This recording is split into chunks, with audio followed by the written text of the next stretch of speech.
brethren. Good evening. I hope you're all fine. After a little bit of the cold, I don't know what it is. So, those of you who know how to make rocket fuel, please do it for me. Rocket fuel. So that I can survive the night. Super. I think it we all have to do it. It's just the cold, but I believe I'm okay. All right. As we are waiting for them to connect, we are going to continue with our lesson on home industries. Can anyone share something of what we learned yesterday on home industry? Something that touched you, something that you are meditating upon after we left here.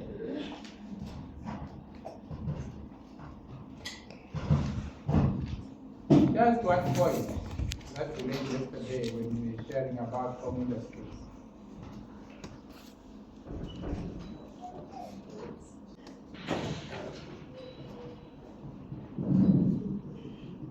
We have forgotten everything. I've learned that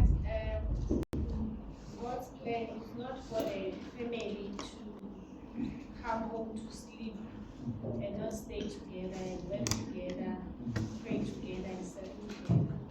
That is what is for us as a family, to learn together, pray together, serve together, and have a trade that we can have as a family. Yeah.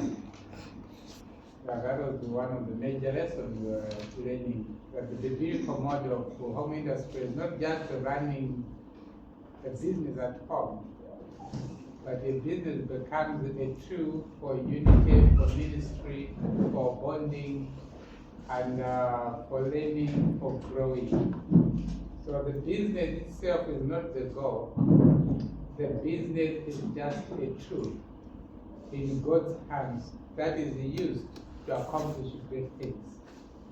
The worldly mindset, they look at the business itself as a goal. I want to have a financial empire. But that's not our ambition, that's not our desire. Anything else? Anyone else? What is the direction?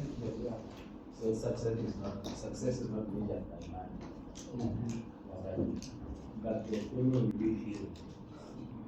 Yeah, that's another powerful point, because when you're doing a home industry, you're not measuring success by how much money I've compiled for the bank. But the spiritual growth of the family, character building, the impact you are making in the community, are you generating enough to run a soup kitchen in the community where some people can get food because you are having a home industry? We are saying that the home industry has to be beyond your stomach. It must make a difference in other people's lives. So it must be beyond your needs. It must be beyond just celebrating that I'm eating strawberries from my garden. But what about those people in the squatter camp? Are they benefiting from what they're doing spiritually, emotionally, and physically? Yes. Anyone else? What is the delay yesterday?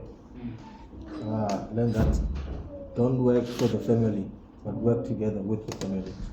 Yeah, that was a counsel to fathers, And it's in the tradition, a man must work for the family, a man must work for the family. But Abraham worked with Isaac, Joseph worked with Jesus, and Elisha was working with his father. Rebecca was feeding the sheep of his father. So if you read in the Bible, the role of the father is to work with the family, not to work for the family. But he must have the vision, he must have the direction, he must have a purpose that the family can now join. So that even if the father is not there tomorrow, the family legacy will continue, the family trade will continue. We don't have a situation where the father dies tomorrow and everything collapses. And then the whole family has to start figuring out what are we going to do now? Our dad has passed away. We are living in this world of, sickness, death, and sorrow. And even God's people will also do that, isn't it? And none of us is going to live forever.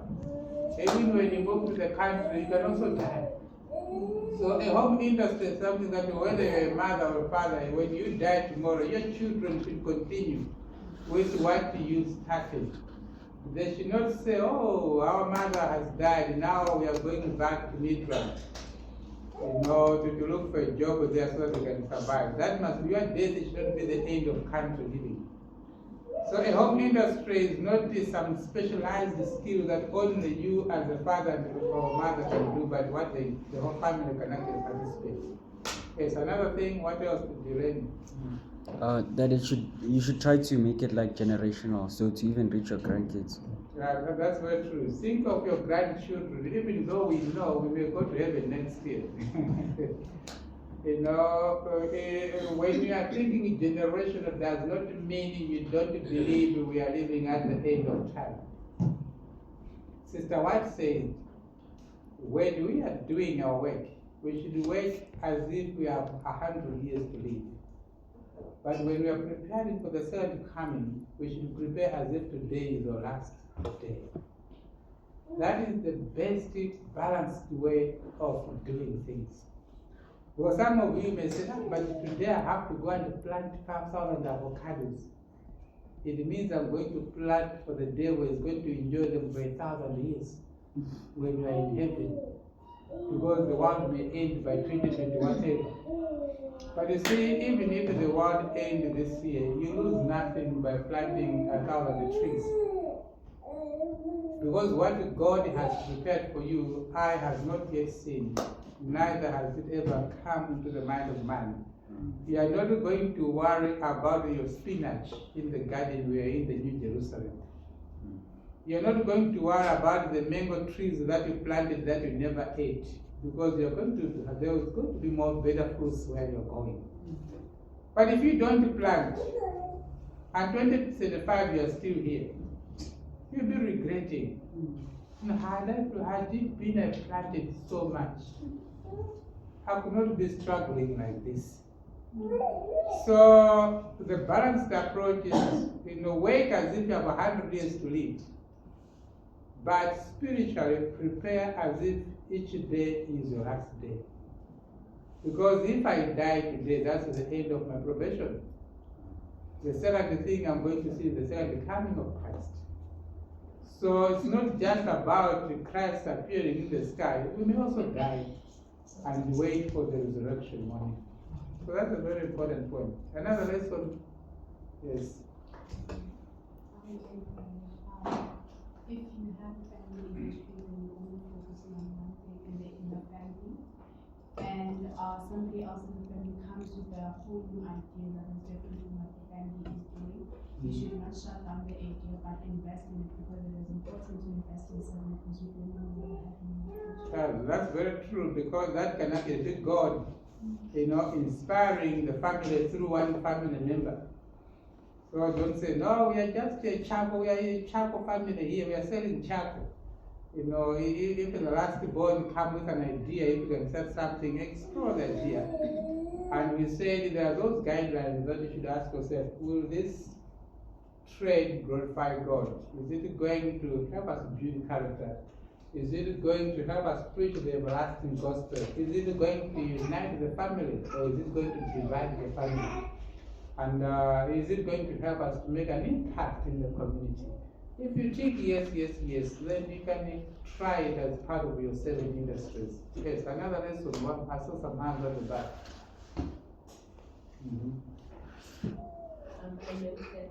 I learned that country living is not to exercise poverty.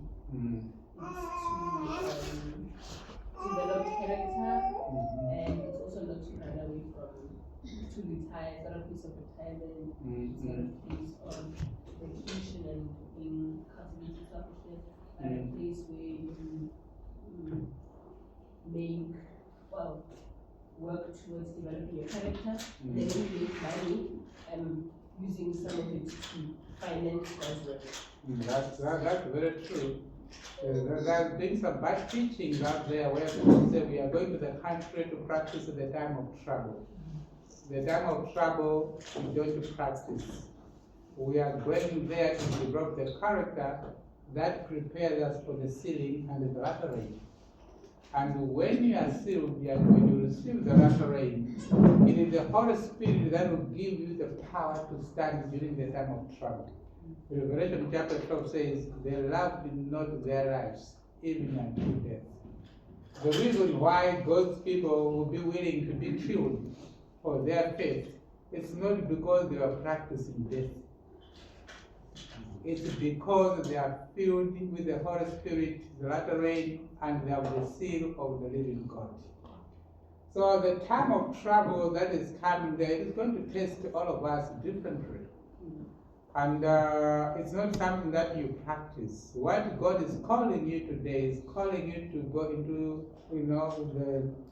the field, into the harvest field. This is the time for the harvest. It's time to proclaim the three angels' message. Time to distribute Bibles and great controversies. Time to do medical missionary work. Time to set up sanitariums. Time to set up outpost centers, whether it's vegetarian restaurants or healthy food shops or for food industries. Anything that God can inspire you that will help to make an impact in proclaiming the three angels' message. It's not a hiding place.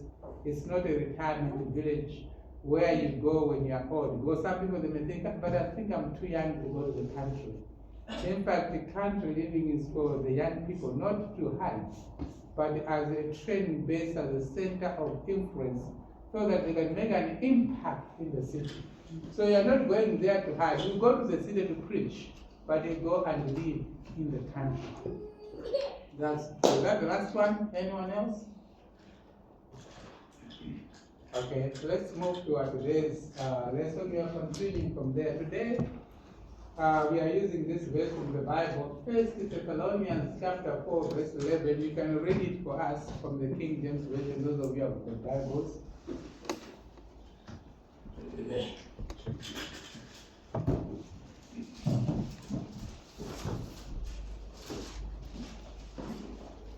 And someone read it for us.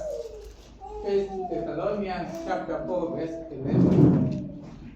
And that you study to be quiet and to do your own business and to work with your own hands as we This is a very powerful and interesting command that Apostle Paul is giving to God's children, to Christians.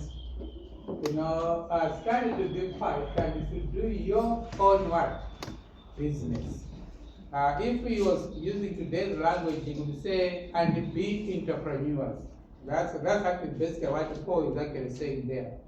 If he was using today's language, but he said you have to go and do your own business and work with your own what? Work with your own hands. His Apostle Paul said, go and get a job. He's not advising Christians to go and look for a job or to apply for a job or to write a CV and to get a better job. He's advising them to mind their own what? Business. Own your own business. Some New English Bible versions they actually say, and own your own business. So you can see that Paul himself was actually teaching by example. He was a tent maker. He was an entrepreneur. He was making tents to finance his ministry. And that's why some people they even have what they call tent making, ministry, where they have a trade that actually finances God's work. So Apostle Paul was making tents not because he wanted to have a financial empire in Jerusalem, not because he wanted to be the richest man in Corinth, but he was doing business to finance God's work. And this is the mindset of a missional entrepreneur. It's the mindset that God's children should have towards trade. Because you need to avoid both extremes. That extreme is the extreme where people fall in love with money. They want to be rich, they want to make money, they want to have more money, and for all selfish reasons.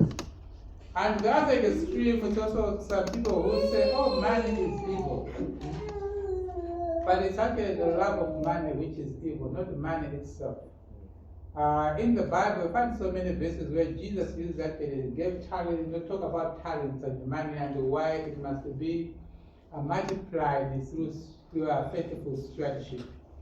So God wants you to use your potential, to use your skills, and to use all your talents. When you don't use them, you're like that man who was hiding a talent somewhere, not using it, and just waiting for his master to come so that he can return it back to him. Some of you, God has given you, talents. You are good marketers. Some of you are good in so many things. You have got so many skills. And sometimes we end up sitting on those skills. Just sitting on them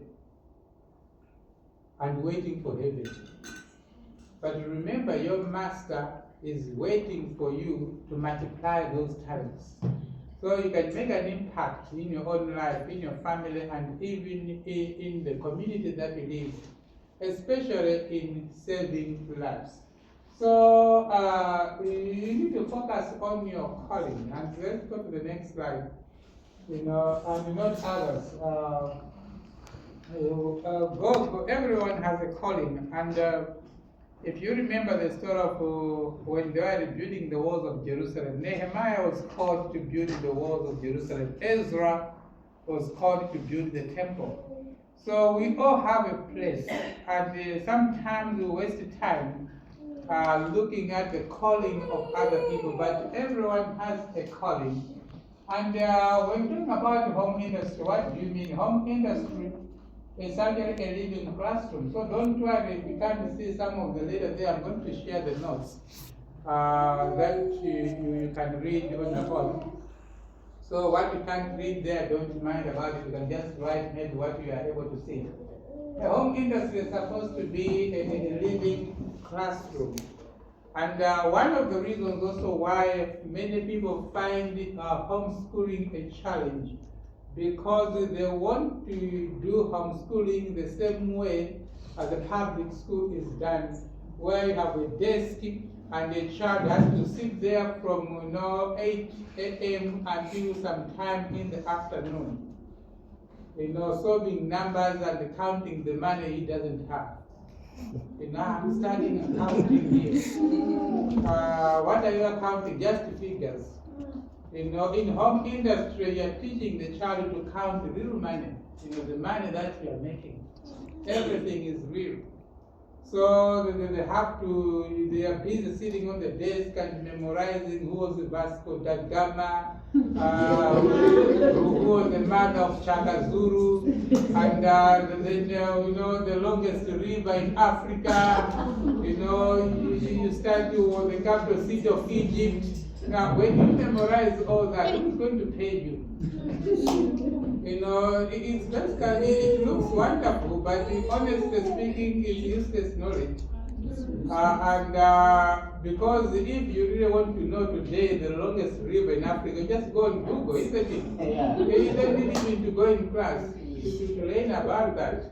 Labeling the float, the legs, so the float has 4 legs, so what? You can see when the float is jumping there, it has 4 legs. Reptiles, but this and that, and you label the tree, and you label this, and you label that. And you are wasting years labeling things. And instead of learning what is important in life. So you find the person after spending years of labeling, they come to a time when life has to begin and they realize they're useless. They can't do anything. So a home industry is actually a living classroom, and if you are homeschooling, you must have a home industry, otherwise you don't have a homeschool. Because the homeschool classroom is the industry. Everything you learn is through the industry that you are doing at home. You cannot say, I am homeschooling my children, and all you have is just a screen where they are seeing children singing in Hosanna, Hosanna. Nothing wrong with that. They can always watch and relax, but the classroom for homeschooling is the home industry.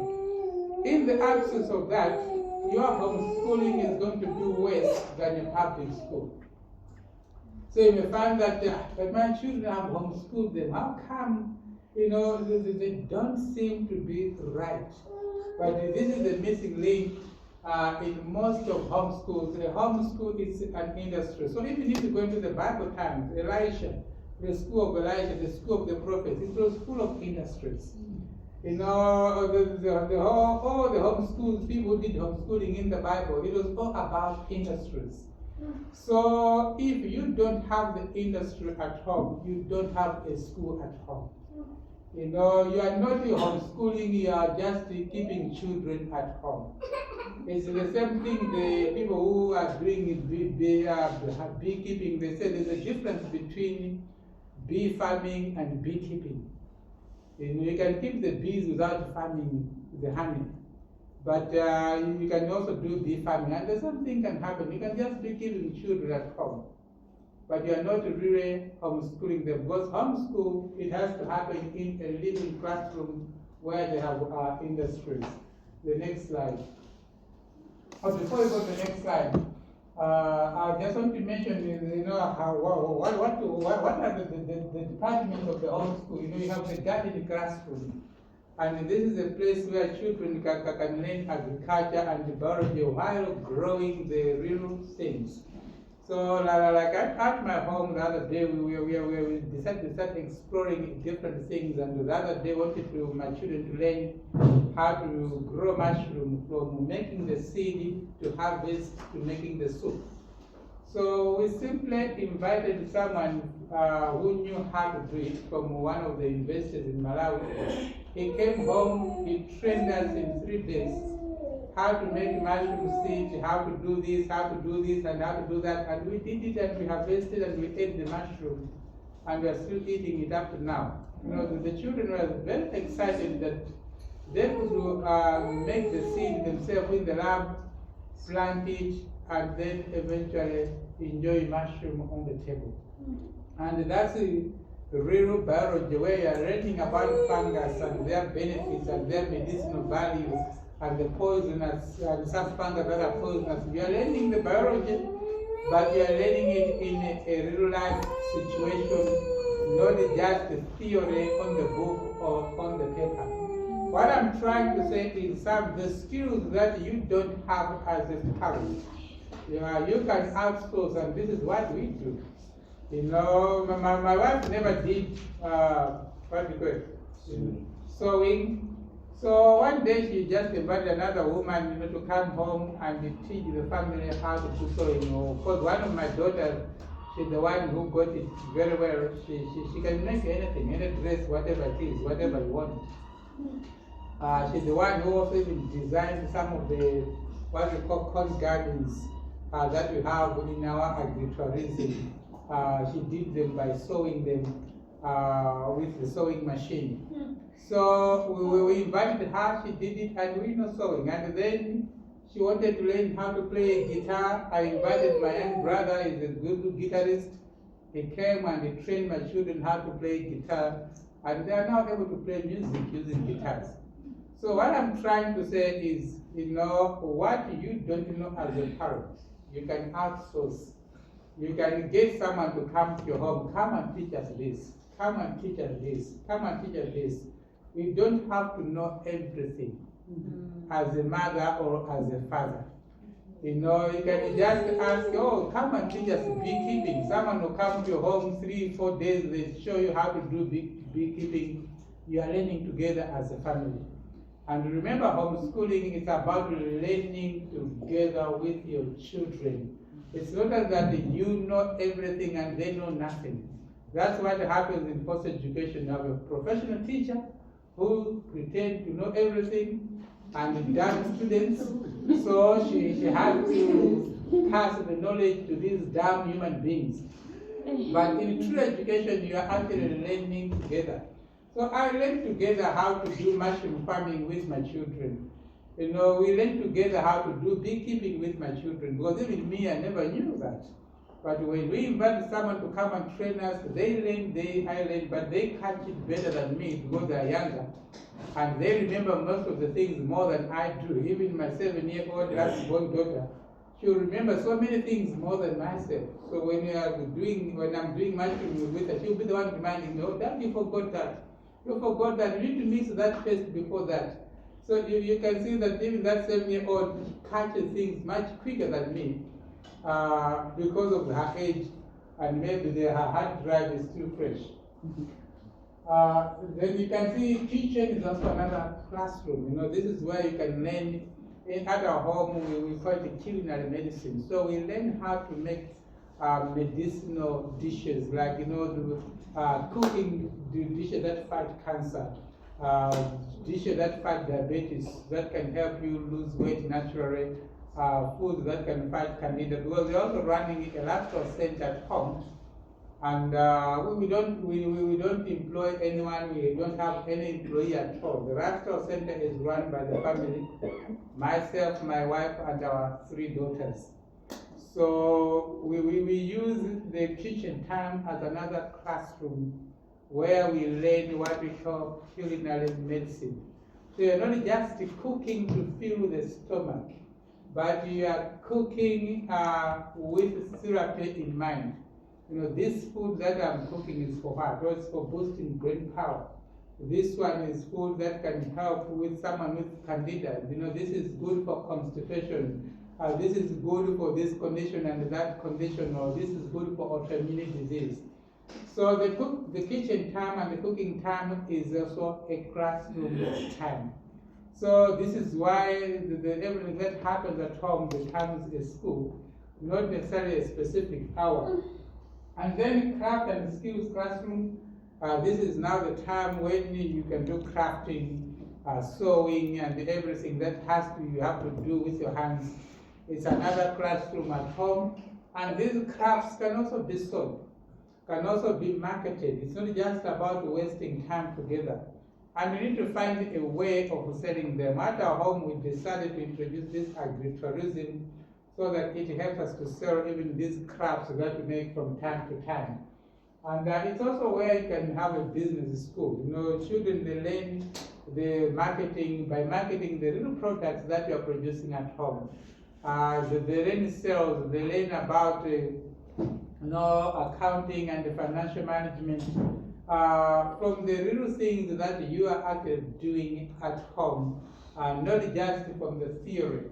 And then life and character classroom, it's when you now apply those biblical principles, you know, of character building in day-to-day life, patience, perseverance, you know, time management, and all those kinds of skills. You start applying them as you do your home industry, and that's how they become real. Because it's easy to memorize them, but living them is a different story altogether. So when you start industries, you find the privilege to start practicing them. And health and wellness classroom, you know, the healthy living is part of any true education homeschool. And nothing can help you to do that better like a home industry, especially if your industry is also part of healthy living. I admire those of you who do industries of producing, like adding value to some products. So it's not everything that can come from your farm. I've learned, and some of you maybe have also learned the same. Sometimes you can just add value from the things that other people are doing. I was impressed by one family in Uganda. All they are doing, they will buy your pumpkins from your farm, they will buy your butternut, they will buy your sweet potato, and the sweet potato, when they buy it, they make sweet potato flour that people can use as baby food, or they can use it for baking bread. And the pumpkin, they will coat the pumpkin with carob and bake them and make some nice healthy snacks for the children. They were just like adding value to so many things, and they're running this business industry. Not things from their own farm, but adding value from what other people were growing. So these are some of the things one can also think as a home industry. You may say, oh, but I want to go to the country. Now, if I grow this, it will take 9 months. This one will take 2 years. That one will take so much time. You can also consider starting a home industry where you just add value for the things that are already there, and see what you can do with them. When you are also producing healthy stuff, it helps you to eat super healthy, especially when you are in a healthy business. It creates the provision for the family to enjoy nuts and seeds and all those kind of things because they are part of the family business.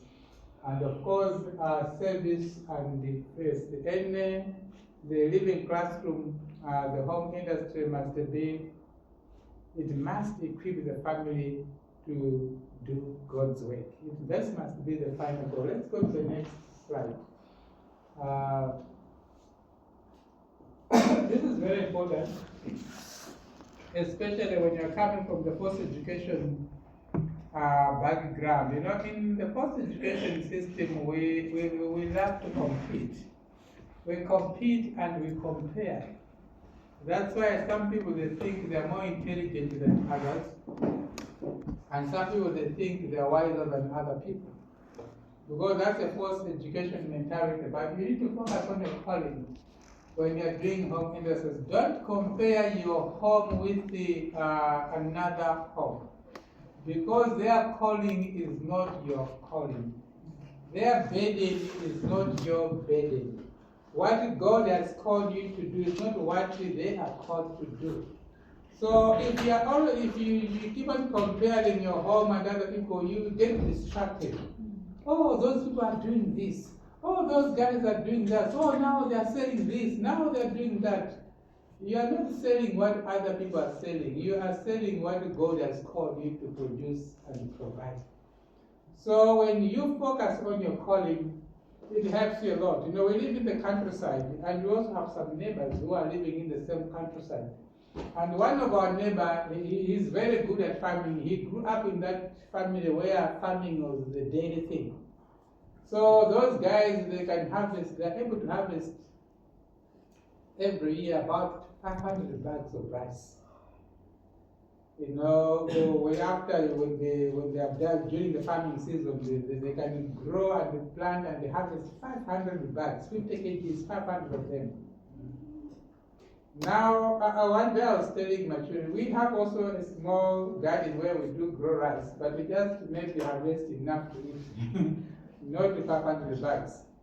So I was telling my children the other day that, look, we cannot say that because our neighbor is, growing rice, 500 bags, we should do the same thing. That is their calling.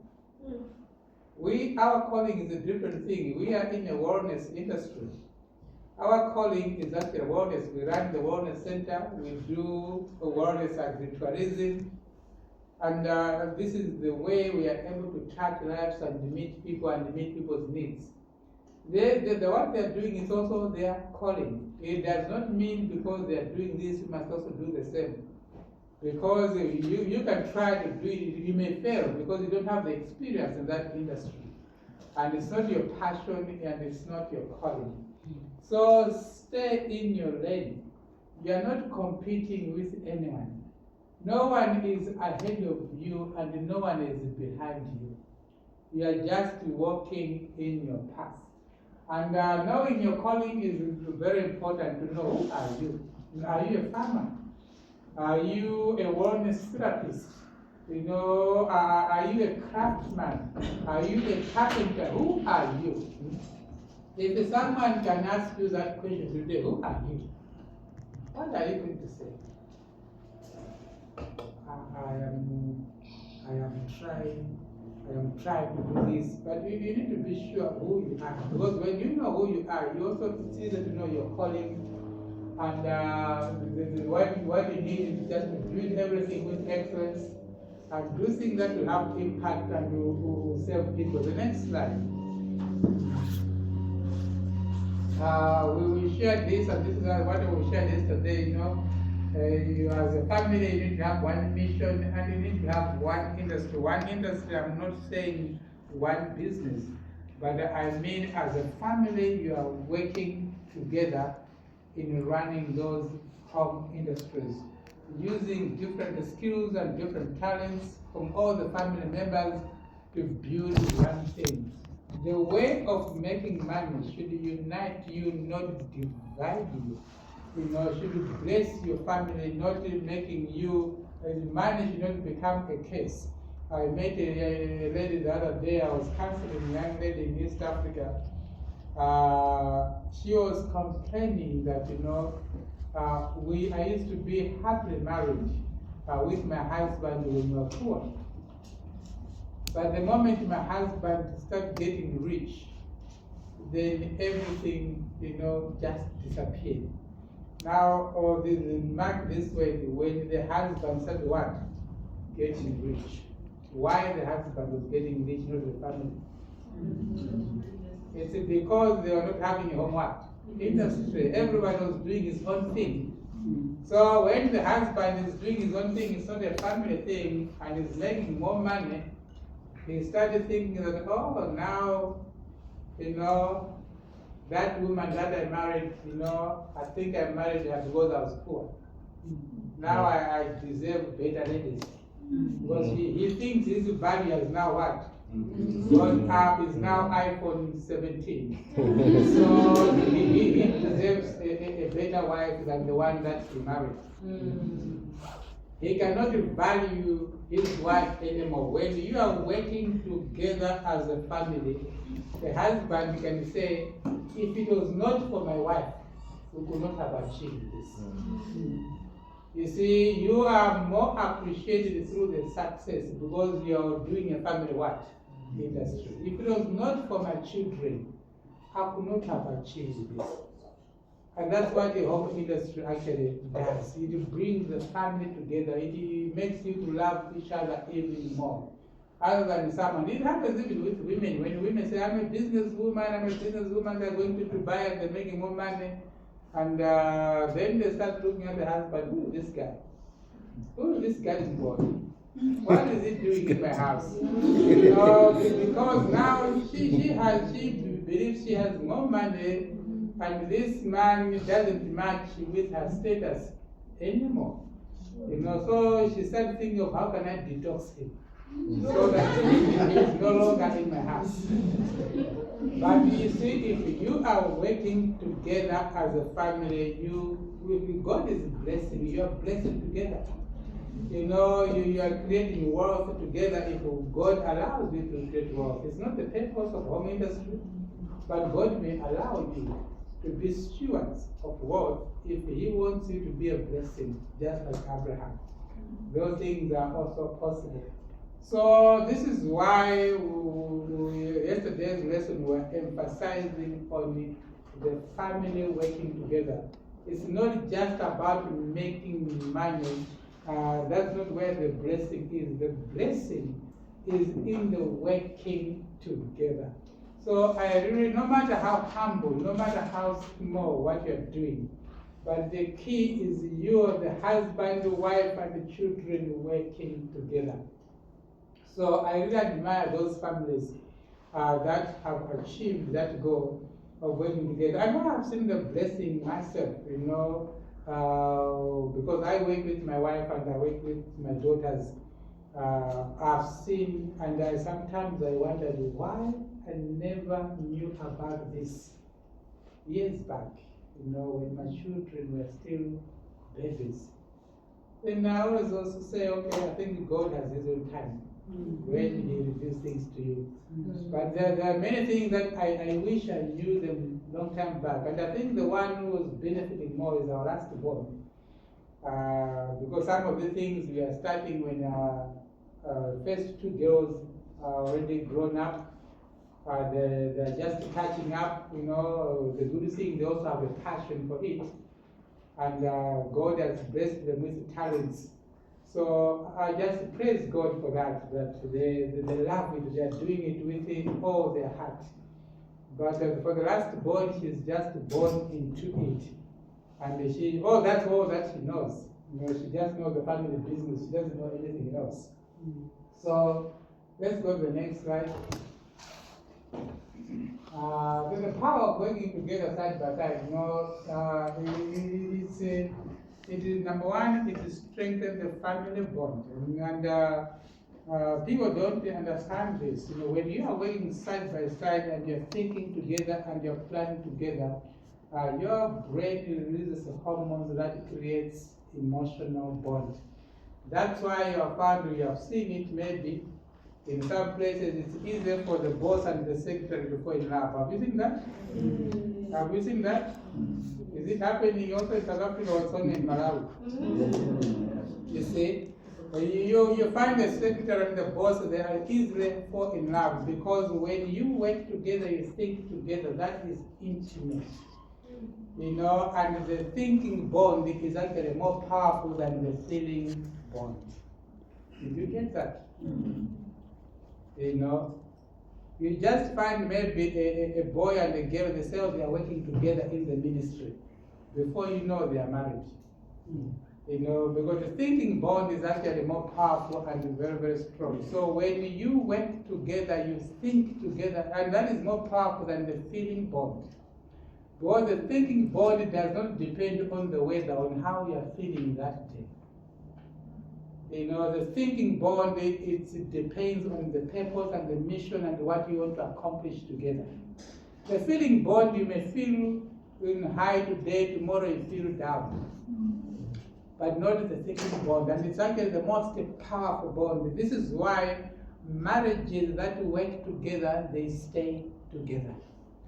Because when you plan together, you think together, you solve problems together, that your body releases hormones that creates the most powerful bond, which is more powerful than the feeling bond. The feeling bond is the one that you feel when someone buys you flowers, they call you honey, pumpkin, and avocado. So that's the feeling bond. So that one can easily fly through the window. You know, it can be there tomorrow and it may not be there the next day. But the thinking bond is the most powerful one. So even the bond between mom and daughter, between dad and daughter and children, is stronger when you work together with your children. This is why by default some of the generation of our mothers, you know, who are working together with their children, cooking together with their mothers, so you find that the bond with their parents is always very strong. And when the mother is old, they will take the mother and stay with them at home. But when you don't work together with the children, these are the children who will send you to old age home. Because the bond is actually very what? Very weak. It is never there. You will never find someone who was raised by the mother, working together, cooking together with the mother, who will send her mother to an old age home. Never. Because in the working together, you create the very most powerful bond. And it builds character, you learn patience, you learn forgiveness, you learn acceptance, and it multiply your ideas, you share the Lord, increases impact, and you create legacy for the next generation. So it's not just about working at home, it's about working together side by side. Do you understand that? You can work at home, but you are locked yourself in a room. Don't disturb me, I'm working. That all the children, they know a father is working there. If you try to knock, that door is going to shut. But working side by side is when you have the children with you. Let's do this. Let's do that. What do you think? How can we solve this problem? So it's not about working at home. A lot of people were working at home during the time of COVID. But it's about working together side by side. So next slide. You can learn all these subjects, and this is what we are doing at home. What we call academics. Academics are very important. When we are talking about industries, we are not saying that you should do away with academics. Academics are very part of the mind. You need to develop, true education is the harmonious development of the mental, the spiritual, and the physical. So it doesn't mean because of true education, all you need to know is how to grow potatoes. But you also need to learn academics. But you can use your home industry as a classroom, and this is what we are doing at home. We don't divide the time that now it's time for class, now it's time for industries. We use industries as a classroom for academics. So you can learn mathematics, science, English, social studies, art, design, communication, and even skills as you are working within your industry. So when I'm teaching my children, we're studying about wellness, what we wear, what we do with as the patients, the diabetic people. This is the opportunity for me to teach them science, some biology, and some medical, some lifestyle as well. So it's an academic class. So I'll give them assignments, to write a summary of what they've learned. And maybe to make a presentation of what we studied together, to write a journal of what we are covering, in the wellness center, in the kitchen, and in the garden. I'll give them projects to design some portions of the garden and to explain why we need to do it that way, so that they also become thinkers. And I've dedicated as much as possible in their hands, so that we just monitor and guide them, just to help them to become thinkers. I don't want them to believe that without daddy, we cannot run the wellness center. Or without daddy, we cannot run the agritourism. Without daddy, we cannot do this. I want them to feel that they are the ones who are doing it. I'm just there to congratulate them, to appreciate, to guide, and to empower them. And this is why it's called true education. When you can go away and your children can still run it. And it has happened many times by default. I'll have some guests, or what we do with the patients, but we call them guests in the wellness center. And some emergency will happen and I have to leave home. I'll go away for 3, 4, 5 days attending some emergency somewhere. But I'm always confident that my children will handle the patient, because we have trained them, and the way we do it all the time. They even sometimes surprise us what they do, because we have trained them to do their own research, to investigate things, to find out how best. And sometimes they are the ones who come up with ideas. We can do this, we can do that, we can cook this, we can prepare that. So this is what is called true education. Turn your business into a classroom. And then the next slide. It's also a way I can learn business skills. The next slide, let's go to the next slide. Character building can also be taught there. The next slide. Then the most powerful thing is to learn the art of using business as a ministry. I was introduced to this one day, I think, by Pastor Conrad Van, when he came to St. David some years back. It could be 2014, 2015, around there. Using your business as a ministry, because some people, they wonder, they even question, now if I am busy with an industry, when do I get the time now to preach the gospel? And when I listened to that presentation of Pastor Conrad Van, he was giving a story of what other missionaries are doing in Europe. Like there was one family, they were making pizza, and they'll be selling these pizzas in offices during lunchtime. And in every pizza box, they'll put the book Steps to Christ.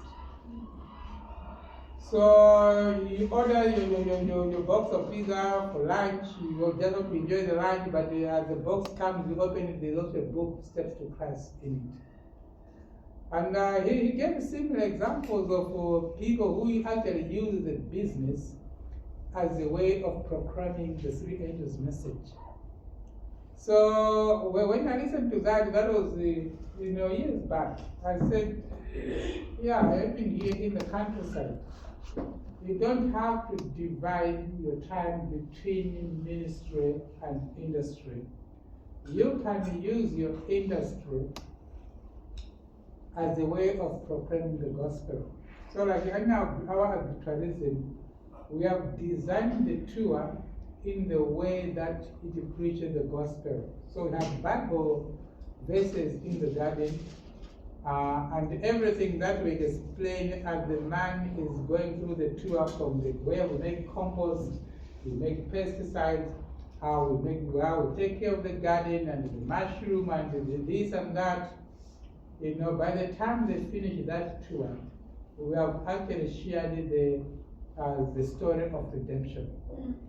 So a person is preaching the story of redemption without knowing that they're actually being preached. They think they're just going through the garden tour.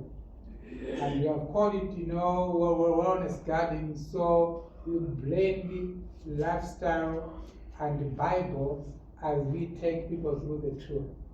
So by the time we are done with the tour, we have taught you the New Start program. We have also taught you the story of redemption. So the same thing, but this person is a customer, is a client. He has paid. You know, after that they drink some smoothie, they eat some nice lunch. But there is something that is accomplished that they may not notice it. We have used that time as a pulpit to proclaim the gospel.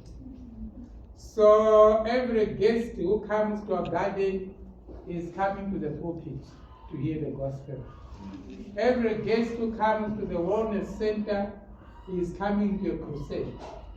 So we take people for 14 days, but during those 14 days we'll go through a series of the three angels' message, breaking it down, so that by the time they go home, they know the three angels' message, the sanctuary message, and the second coming of Christ. So we don't have to say, wow, so now we are done with industry, let us go and preach. The industry is the pulpit. So the same way you make money can also be the same way you proclaim the three angels' message, and it can also be the same way you are learning academics. So you are not trying to divide the time that this is time for academic, this is time for industry, and now this is time for preaching. Because when you try to do that, you are going to find that the industry will start stealing time for everything. If you think industry is industry, prayers are prayers, and preaching is preaching, and learning is learning, the industry will start stealing time from everything. Then because of the industry, you have no time to pray, no time to read your Bible, no time to preach the gospel, because you are selling a lot of Hethema vineyards, and the customers are now more, and you need to cook more, you need to make more of the chapati, more of the whole wheat bread, more of this healthy drink, and it is consuming all your time, so you have no time to proclaim the gospel. And you may also actually steal the time for academic learning. So your children may not be able to learn any academics because they're busy making what? Money. But when you learn the art of putting everything together, you know, and I'll see what I can share before I leave. I think I'll share you how we do it at home. It's not like you have to copy it, but it can just give you an idea. You can customize it to your own home. Because my home is my home, your home is your home. You know, we do things differently. So it's not like what we do is the standard. As I'm sharing with you, can see even what we are doing at home, we also copied it from other people. But we do not copy everything. We customized it to the way we do things at home. So I can share with you, you know, the plan, the way we run our day, how we blend learning, ministry, and industry. But you can take that plan and customize it to the way that it can also work for you. It has to be practical for you, it has to be realistic, depending also on the age of the children. I decided to focus on the wellness industry and agritourism industry because my children are all girls. So they're not people who are interested in carpentry, mechanics and the building, but some of you have boys, so you can also see that maybe the nature of industry, how you can spread it can be different, isn't it?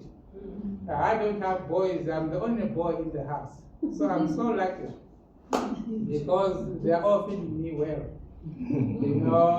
But for those of you who have boys, you may find that the approach may also be different. And yes, let's go to the next slide. Don't wait for perfect conditions. Start your own industry now. And start small, start with what you have, start where you are, start with your family. When I had this dream that we need to have a wellness center at home. I remember I used to postpone it. I used to say, no, it's not ready. We still need to have this. We still need to have this. We don't have a place for counseling. We don't have a place for this. We don't have a place for that. And we were pushed to start because a certain patient phoned and they said, I want to come to your center tomorrow. And we said, we are still constructing our center, it's not ready yet. But this person insisted that she wanted to come. So she came before the center was actually not properly done, and we were doing counseling under a mango tree during the day. And we realized that people are actually enjoying this outdoor counseling because they're down in the countryside. We thought we need a counseling room, but people they prefer, doing this counseling out in nature under a mango tree. It was even a beautiful one. And later on we realized, no, we're actually ready. Start with what you have, with whom you have. Don't wait for perfect conditions, for a better time. Don't keep on postponing. Perfect it as you grow. Perfect it as you grow. Now we have perfected the center to a certain level, but that is the lesson for tomorrow.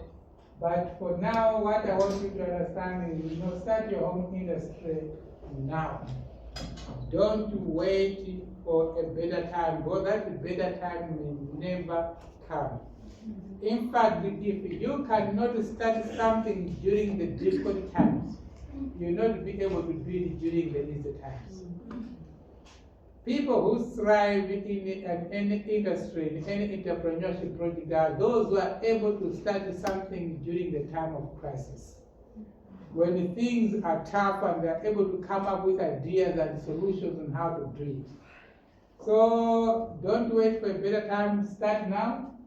Start with what you have, start with where you are, start with your family, start yours now. So I've seen people starting home industries in very different ways. There's no perfect way of doing it. Just know your calling, know your capacity, know your talents, know what you are able to do, and bring your skills together as a family and start now. It's for a family, one mission, one industry, and all are for God's glory. If we can do this, God's name will be glorified. And the homeschool is going to accomplish what it is supposed to accomplish. And the country living will also accomplish what God intended for country living to accomplish. And may the Lord bless you as you go and meditate upon this message. It's for you to go and do even more research on the topic. There is actually a book titled Minding Your Own Business. Maybe I'll share the link tomorrow. You can buy it on Amazon by Raymond Moore. He was an Adventist homeschooler who lived in the 1940s. And you love that book, Minding Your Own Business. And he believed that as we are putting our school, as we are taking our children from forced education into true education, we are not preparing them for the corporate world. We are preparing them to become entrepreneurs, to own the ladder, to have industries, and that they can be financiers of God's work.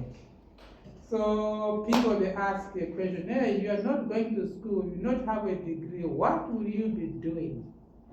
Who is going to employ you? You are not doing what you're doing to be employed one day. You are there to own the job or not to look for one. Amen.